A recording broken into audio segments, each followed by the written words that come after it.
பாஜக கூட்டணி வேட்பாளர்களை ஆதரித்து பிரதமர் மோடி மற்றும் மத்திய அமைச்சர்கள் ராஜ்நாத் சிங், சுஷ்மா ஸ்வராஜ், ஸ்மிருதி இரானி உட்பட பலர் மே மாதம் முதல் வாரத்தில் இருந்து தமிழ்நாட்டில் பிரச்சாரம் மேற்கொள்ள உள்ளதாக பாஜக மாநில பொதுச் செயலாளர் மோகன் ராஜுலு தெரிவித்துள்ளார்.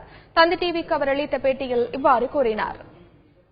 நாளைய தினம் திரு பிரகாஷ் ஜவடேகர் அவர்கள் கோயம்புத்தூரிலும் தொடர்ச்சியாக 3 நாட்கள் கோயம்புத்தூர், ஈரோடு, சென்னை போன்ற பகுதிகளில் பிரச்சாரம் செய்ய இருக்கின்றார்கள்.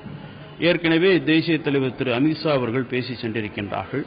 மரியாதைக்குரிய நரேந்திர மோடி அவர்களும் பிரச்சாரத்திற்கு மே மாதம் முதல் வாரம், 2வது வாரம் இப்படி 2 அல்லது 3 தவணையாக வர இருக்கின்றார்கள். திரு அமித்ஷா அவர்களும் தமிழகம் முழுக்கும் பல்வேறு இடங்களிலே பிரச்சாரம் செய்ய இருக்கின்றார்கள்.